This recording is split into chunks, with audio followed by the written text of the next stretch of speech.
Hello everyone. आज बात करेंगे सांस्कृतिक सापेक्षवाद की। जैसा कि पहले टॉपिक्स हुए हैं बहुलवाद, बहुसंस्कृतिवाद, और ये है तीसरा टॉपिक इस यूनिट 5 का सांस्कृतिक सापेक्षवाद। इससे पहले हमने संस्कृति भी किया। तो अ, क्योंकि इन सबको समझने के लिए हमें संस्कृति को समझना ज़रूरी है, तो संस्कृति टॉपिक हमारा हो गया, बहुलवाद भी हो गया, बहुसंस्कृतिवाद भी हो गया। अब आती है बारी सांस्कृतिक सापेक्षवाद की। ठीक है, इसकी शुरुआत कब से हुई? 19वीं शताब्दी से हुई, अमेरिका में हुई। अमेरिका में मानवशास्त्री हैं फ्रेंच बोआस। ठीक है, उनको सांस्कृतिक सापेक्षवाद का जनक माना जाता है।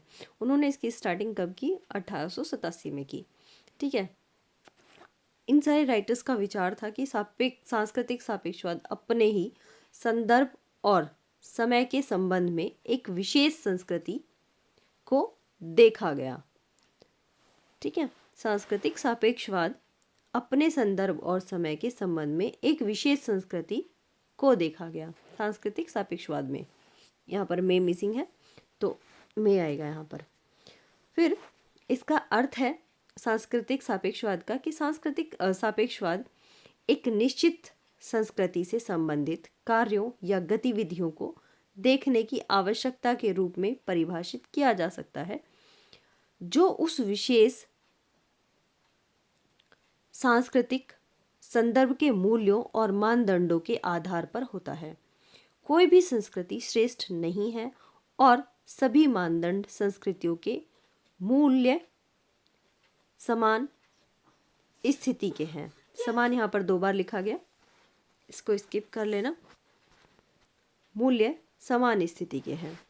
ठीक है, तो यहाँ पर बताया गया है, जैसा कि राइटर्स ने कहा कि सांस्कृतिक सापेक्षवाद किसी भी संस्कृति को छोटा या बड़ा दर्शाने की कोशिश नहीं करता, बल्कि कहता है कि हमारे यहाँ पर किसी दूसरी तरह का कल्चर है तो दूसरे क्षेत्र में दूसरी तरह का।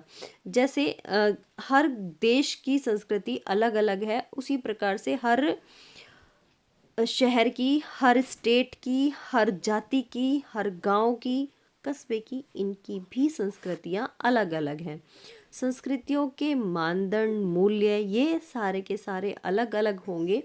किनके आधार पर? हमारी भाषा के आधार पर, हमारी वेशभूषा के आधार पर, हमारे संस्कारों के आधार पर, खान पान के आधार पर। तो ये इसके उदाहरण के रूप में आ जाएंगे कि जैसे विवाह की विधियां हैं, आप देख सकते हैं हिंदू कल्चर में रेड कलर को ज़्यादा महत्व दिया जाता है और अधिकतर पोशाक के रूप में लहंगा ही वेयर करती हैं। लहंगा या साड़ी जो लेडीज़ हैं वो वेयर करती हैं। और जो विवाह की विधियाँ हैं वो 7 फेरे जो संस्कार है उनका, उससे रिलेट करता है। यहीं अगर मुसलमानों की बात करें तो उनमें एक रजिस्टर्ड मैरिज को मेन माना जाता है और वो अपनी शादी के दौरान सूट सलवार या बुर्खा, और अब तो लहंगा भी पहनने लगे। जैसे आधुनिकता बढ़ती है तो उसी हिसाब से कल्चर भी चेंज हो रहे हैं, लेकिन वहाँ पर बुर्खे को ज़्यादा महत्व दिया जाता है। उसी तरह से अगर ईसाइयों की बात करते हैं तो वहाँ पर सफ़ेद रंग का महत्व ज़्यादा है, जबकि हिंदुओं में सफ़ेद और काले कलर को वर्जित माना जाता है।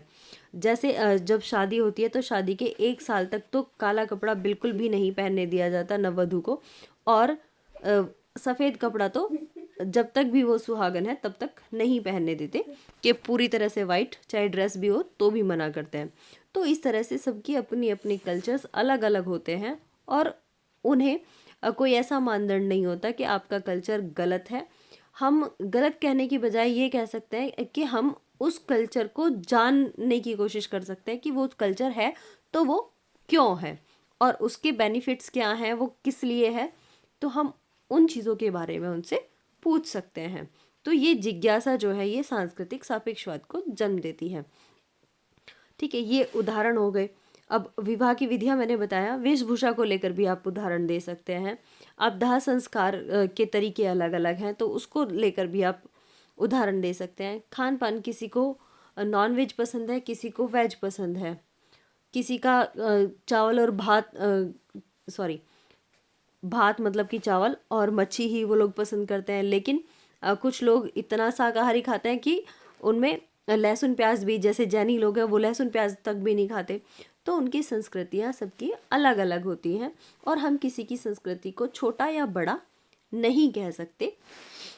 यहाँ पे सांस्कृतिक पे अंकी बिंदी और लगेगी ऊपर, सांस्कृतिक सापेक्षवाद के लिए। ठीक है, तो ये एक सिंपल वर्डिंग में आपको क्लियर हो गया होगा कि सांस्कृतिक सापेक्षवाद क्या है, कि हम किसी की भी संस्कृति को छोटा या बड़ा, अच्छा या बुरा नहीं कह सकते, बल्कि अगर आपके यहाँ पर कोई चीज़ बहुत ज़्यादा अच्छी है और दूसरे के यहाँ पर बुरी है, तो हम उन चीज़ों को एक्सप्लेन कर सकते हैं, हम उन चीज़ों के बारे में जान सकते हैं, पूछ सकते हैं कि ये क्या है और क्यों है। अब तक तो हमने ये चीज़ समझी अपनी भाषा में, जैसा कि मैंने उसको कन्वर्ट किया था अपने शब्दों में। तो अब देख लेते हैं कि तुम्हारी बुक क्या कहती है। ये बुक है समाजशास्त्र की आधारभूत अवधारणाओं का परिचय, जिसमें कि तुम्हारा बीए का सिलेबस पूरा का पूरा दिया हुआ है। अगर कोई बुक से देखना चाहता है तो बुक ले सकते हैं। ठीक है, अब हम बात करते हैं सांस्कृतिक सापेक्षवाद की अकॉर्डिंग टू बुक, कि आखिर सांस्कृतिक सापेक्षवाद है क्या। ये पता ही चल गया कि 20वीं शताब्दी में इसकी शुरुआत हुई। फ्रेंच बोआस ने इसकी शुरुआत की। ये अमेरिकी मानवशास्त्री हैं और इनको नृविज्ञान का भी, नृविज्ञान मतलब कि सांस्कृतिक सापेक्षवाद का जनक के रूप में माना जाता है। ठीक है, तो इसने सामाजिक विज्ञान में निर्जाति केंद्रवाद के प्रतिवाद के रूप में महत्व प्राप्त किया। बोआस ने पहली बार 1887 में इस विचार को व्यक्त किया कि सभ्यता निरपेक्ष नहीं है अपितु सापेक्ष है। ठीक है, और हमारे विचार और धारणाएं वहां तक सच हैं जहां तक कि हमारी सभ्यता जाती है। कि क्या कहा बोआस, क्या कहता है 1887 में, क्या विचार व्यक्त करता है कि, जैसा कि मैंने नोटबुक में भी लिखा था विचार, कि इनके विचार क्या थे कि सभ्यता जो है वो निरपेक्ष नहीं है बल्कि सापेक्ष है, और हमारे विचार और धारणाएं वहाँ तक सच हैं जहाँ तक हमारी सभ्यता जाती है। ठीक है, फिर कहते हैं कि ऑक्सफोर्ड डिक्शनरी में दर्ज शब्द का पहला प्रयोग, ये शब्द जो है वो ऑक्सफोर्ड डिक्शनरी में है, और इसका पहला प्रयोग 1924 में दार्शनिक और सामाजिक सिद्धांतकार एलन लॉक द्वारा रॉबर्ट एच लॉवी के चरम सांस्कृतिक सापेक्षवाद, किसका, रॉबर्ट एच लॉवी का जो चरम सांस्कृतिक सापेक्षवाद है, का वर्णन करने के लिए किया गया, जो बाद में 1917 में प्रकाशित उनकी पुस्तक, लॉवी की पुस्तक, एलन लॉक की पुस्तक में प्रकाशित हुआ। पुस्तक कल्चर एंड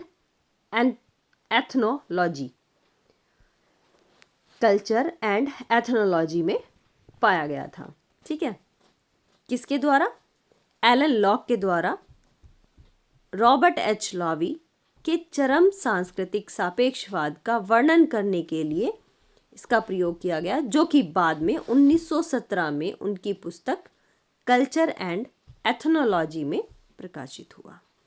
ठीक है, ये तो था सापेक्षवाद के अर्थ के बारे में कुछ चीज़ें बताने की मैंने कोशिश की। तो यहाँ पर और भी चीज़ों को दिखाया गया, बताया गया, समझाया गया। तो ये क्या कहते हैं कि सांस्कृतिक सापेक्षवाद यह विचार है कि किसी व्यक्ति के विश्वासों और प्रथाओं को उस व्यक्ति की अपनी संस्कृति के आधार पर समझा जाना चाहिए।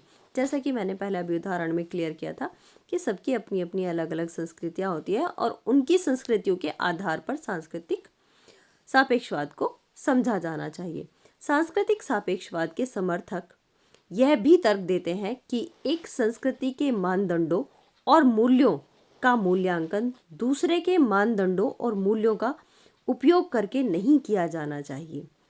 ठीक है, कि जिसके भी एक संस्कृति के मानदंड और मूल्यों का मूल्यांकन दूसरे के मानदंडों और मूल्यों का प्रयोग करके नहीं किया जाना चाहिए, बल्कि सांस्कृतिक सापेक्षवाद हमें दूसरी संस्कृति को बेहतर ढंग से समझने में मदद करता है, हेल्प करता है।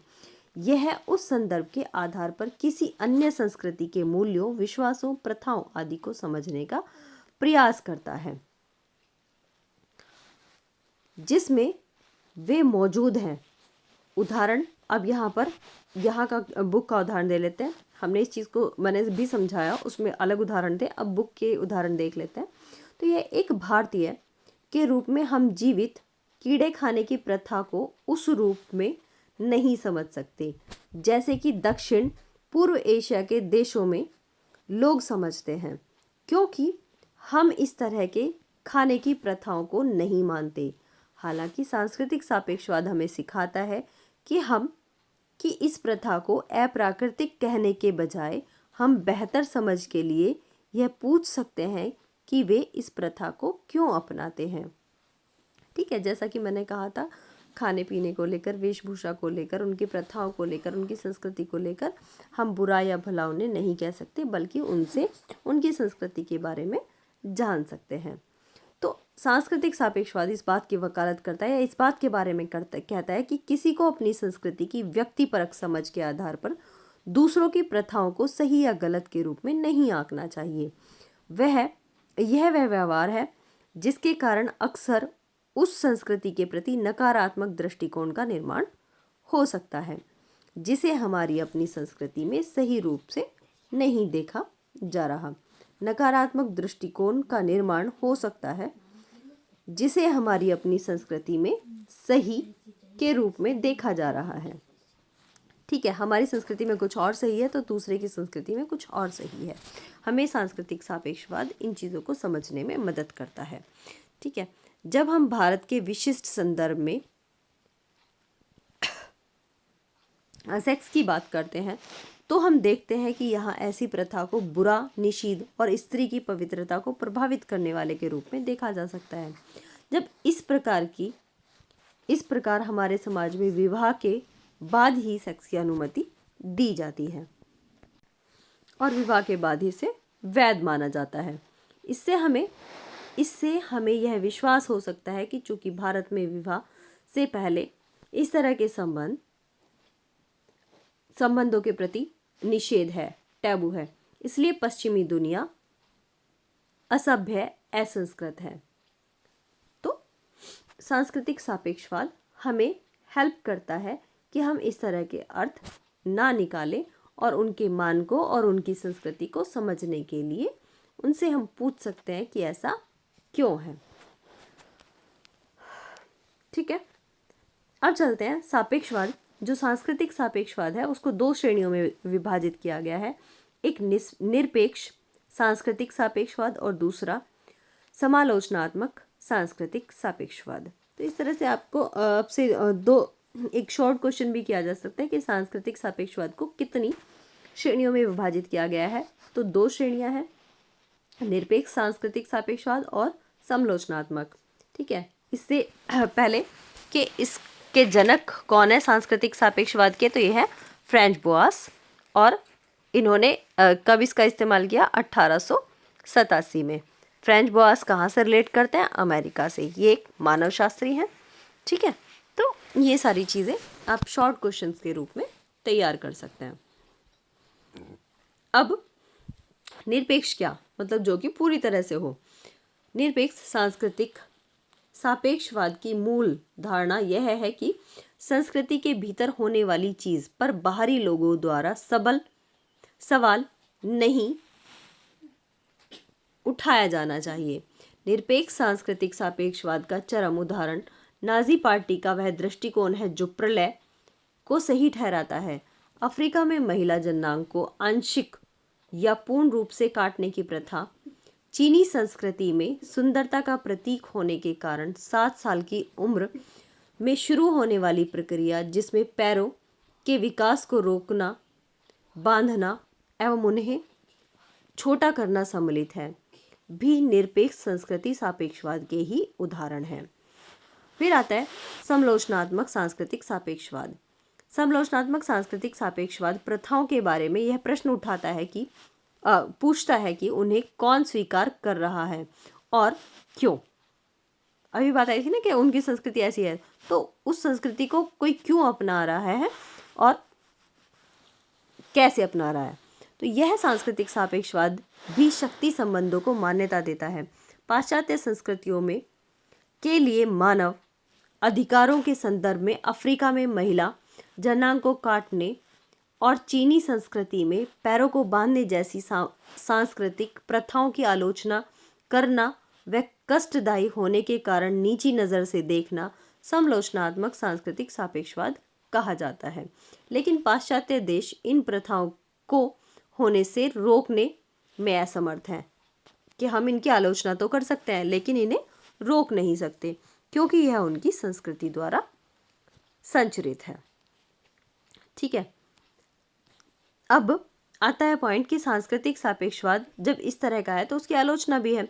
कोई भी है, पॉजिटिव पॉइंट है, निगेटिव है, तो जहाँ पर कुछ लोग सपोर्ट करेंगे तो कुछ उसे सपोर्ट नहीं करेंगे, कि आलोचना भी ज़रूरी होती है। ये पहला पॉइंट है एलिजाबेथ जैकेंटर का है।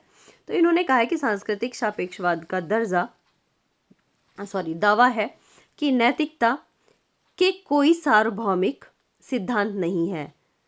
सांस्कृतिक सापेक्षवादियों का दावा है कि नैतिकता के कोई सार्वभौमिक सिद्धांत नहीं है, लेकिन सभी संस्कृतियों के लिए सहिष्णुता पर जोर देते हैं। यदि सहिष्णुता एक सार्वभौमिक सिद्धांत है तो दूसरे क्यों नहीं होने चाहिए। इसके अलावा यह बताती है कि सांस्कृतिक सापेक्षवाद की अवधारणा का उपयोग अक्सर समाज में प्रभावशाली और शक्तिशाली द्वारा वांछित परंपराओं को सही ठहराने के लिए किया जाता है। कि सांस्कृतिक सापेक्षवाद का एक वन साइडेड लोग इस्तेमाल करते हैं अपनी बातों को मनवाने के लिए और अपनी परंपराओं को सही ठहराने के लिए। जैसे ये चीन वाली प्रथा है तो ये सांस्कृतिक सापेक्षवाद का सहारा लेते हैं कि उनकी जो परंपरा है, उनका जो कल्चर है वो सही है। ठीक है, ऐसा कहना चाहते हैं एलिजाबेथ जैकेटर। इसलिए ये इसकी आलोचना करते हैं कि सांस्कृतिक सापेक्षवाद जैसी कोई अवधारणा नहीं होनी चाहिए कि जिसकी आड़ में कोई अत्याचार करता रहे और उसे सांस्कृतिक सापेक्षवाद का नाम दे दिया जाए। दूसरा पॉइंट है सांस्कृतिक सापेक्षवाद इस विचार को बढ़ावा देता है कि देश के सांस्कृतिक विचारों को शेष देशों पर लागू होना चाहिए। यदि हम ऐसा करते हैं तो मानवाधिकारों का एक सार्वभौमिक मानक बनाना संभव नहीं होगा। कि मानवाधिकारों की बात करना तो फिर बेमानी ही हो जाएगा कि अगर सांस्कृतिक सापेक्षवाद को पूरी दुनिया पर लागू कर दिया जाए या सभी लोगों पर लागू कर दिया जाए। तीसरा पॉइंट कहता है कि इसमें ऑब्जेक्टिविटी नहीं है। ये जो सांस्कृतिक सापेक्षवाद है ये ऑब्जेक्टिविटी को ख़त्म करता है कि जैसे विवाह जैसी संस्था है वो सभी देशों में हर के चाहे जाति हो, चाहे जनजाति हो, चाहे अमेरिका हो, चाहे कोई भी देश हो, उनमें सभी में विवाह जैसी संस्था पाई जाती है, जाति जैसी संस्था पाई जाती है। तो जो सांस्कृतिक सापेक्षवाद है ये ऑब्जेक्टिविटी नहीं लाने देता। तो जो ऑब्जेक्टिविटी है वो यहाँ भी सेम है और बाहर के देशों में आप चले जाओगे वहाँ पर भी सेम रहेगी कि विवाह एक प्रक्रिया है चाहे किसी भी तरीके से हो। तो इसीलिए कहा गया है कि सांस्कृतिक सापेक्षवाद में सांस्कृतिक सापेक्षवाद ऑब्जेक्टिविटी वस्तुनिष्ठता को नष्ट कर देता है। बस यही था तुम्हारा पूरा टॉपिक। इसमें आलोचना हो गई, इसका अर्थ भी हो गया, कौन कौन से पॉइंट के रूप में देखा गया। ठीक है, और ये इसके वस्तुनिष्ठ क्वेश्चंस बनते हैं। इस पे मैंने एक शॉर्ट वीडियो बना रखी है, आप लोग देख लेना इसको।